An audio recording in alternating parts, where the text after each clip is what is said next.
ముఖ్యమంత్రి చంద్రబాబు పుట్టినరోజు సందర్భంగా అర్ధరాత్రి 12 గంటలకు సంబరాల నిర్వహించిన ఎమ్మెల్యే జ్యోతుల నెహ్రూ, జిల్లా టీడీపీ అధ్యక్షులు జ్యోతుల నవీన్. కాకినాడ జిల్లా జగ్గంపేట, ఏప్రిల్ 20. తెలుగుదేశం పార్టీ జాతీయ అధ్యక్షులు, ఆంధ్రప్రదేశ్ రాష్ట్ర ముఖ్యమంత్రి నారా చంద్రబాబు నాయుడు 75 పుట్టినరోజు సందర్భంగా జగ్గంపేటలో శనివారం అర్ధరాత్రి 12 గంటలకు జగ్గంపేట శాసనసభ్యులు, టీటీడీ బోర్డు సభ్యులు జ్యోతుల నెహ్రూ, కాకినాడ జిల్లా టీడీపీ అధ్యక్షులు జ్యోతుల నవీన్ ఆధ్వర్యంలో 75 కేజీల భారీ కేక్ కట్ చేసి బాణసంచా పులతో థీమా డాన్స్ లతో ఎల్ఈడీ స్క్రీన్ పై చంద్రబాబు, ఎన్టీఆర్ జీవిత చరిత్రను ప్రేక్షకులకు చూపిస్తూ వేలాది కార్యకర్తలను ఘనంగా జరిగాయి.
అందులో ఏప్రిల్ నెలకి ఒక ప్రత్యేకత, ఎంతో మంది మహనీయులు పుట్టినటువంటి ఈ నెలలో మన ఆంధ్ర రాష్ట్ర విజయనగర నాయకులు ఆంధ్ర రాష్ట్ర ప్రజల యొక్క అభివృద్ధి అని చెప్తున్నాం. ఈ సందర్భంగా 12 గంటలకి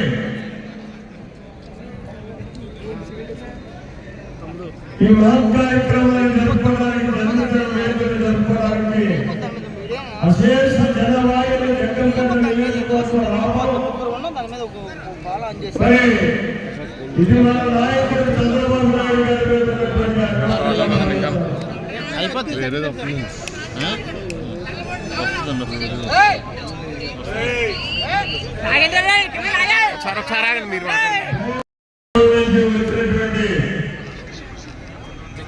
తెలుగుదేశం పార్టీ నాయకులకి, కార్యకర్తలకి, చంద్రబాబు అభిమానులకి నా హృదయపూర్వకమైనటువంటి ధన్యవాదాలు తెలియజేసుకుంటున్నా.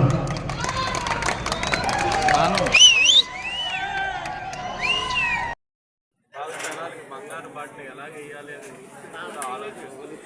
రాబోయే తరాలకి ఏం చెయ్యాలి అని తపన తాపత్రయంతో రోజు 18 గంటలు పనిచేసి పాటుపడే వ్యక్తి ఈరోజు కూడా ఆ ఫ్యామిలీ తోటి బర్త్డే వేడుకలు జరుపుకోవడానికి అక్కడికి వెళ్ళారేమో కానీ ఆయన మనసంతా కూడా ఇక్కడే ఉండడానికి గల కారణం, నిదర్శనం కూడా ఆయన పుట్టినరోజు సందర్భంగా రేపు డిఎస్సీని కూడా అనౌన్స్ చేస్తున్నారు. అంటే ఈ రాష్ట్ర ప్రజల మీద ఆయనకున్న ప్రేమ, అభిమానాలు అటువంటి నాయకుడిని మనం అందరూ కూడా కాపాడుకోవాల్సిన అవసరం. అరుదుగా దొరుకుతారు మనకి. అటువంటి అరుదైన నాయకుడిని, విజనరీ ఉన్న నాయకుడిని మనం కాపాడుకుని రాష్ట్ర భవిష్యత్తుని బంగారు బాటలు వేసి దిశగా నడిపించే విధంగా కూటమి ప్రభుత్వం కూడా సపోర్ట్ చేస్తుంది కాబట్టి మనం ముందుకు వెళ్ళాలని ఆయనకి మనం అందరూ కూడా సపోర్ట్ చేసి ఈ కార్యక్రమం చేయడానికి గల ముఖ్య కారణం ఏంటంటే ఏ కార్యక్రమం అయినా సరే 10 మందితోటి చేసుకున్నట్టయితే దాంట్లో అందరూ కూడా మనస్ఫూర్తిగా చల్లగా ఉండాలని కోరుకుంటారు కాబట్టి ఆ దీవెనల ద్వారా మనం ఇంకా ముందుకు వెళ్ళే అవకాశం ఉంటుంది కాబట్టి ఇన్ని వేల మందితోటి ఈరోజు 12 గంటలకు అర్ధరాత్రి 12 గంటలకి ఈ బర్త్డే వేడుకలను జరిపించి ఆయనకి మంచి ఆశీర్వాదాలు అందరి ద్వారా ఇప్పించి అలాగే సర్వమాత ప్రార్థనలు చేయించడం కూడా జరిగింది. ఆయనకి ఆశీర్వదించి 100 నూరేళ్ళు కూడా నిండు నూరేళ్ళు కూడా ఆయుర ఆరోగ్యాలతోటి ఉండాలి, మమ్మల్ని అందరినీ కూడా కనురెప్పలా కాపాడాలని మనస్ఫూర్తిగా కోరుకుంటూ ఆయన చల్లని ఆశీస్సులు భగవంతుడు ఇవ్వాలని మనస్ఫూర్తిగా కోరుకుంటూ సెలవు తీసుకుంటాను. నేను జనరల్గా అది టెట్ అది డిఎస్సి కోచింగ్ అది ఎగ్జామ్ అప్పుడు 700 మందికి మనం ఇవ్వడం జరిగింది. 700 మందిలో 700 చిల్లర మందిలో రమారమి 400 మంది క్వాలిఫై అవ్వడం జరిగింది.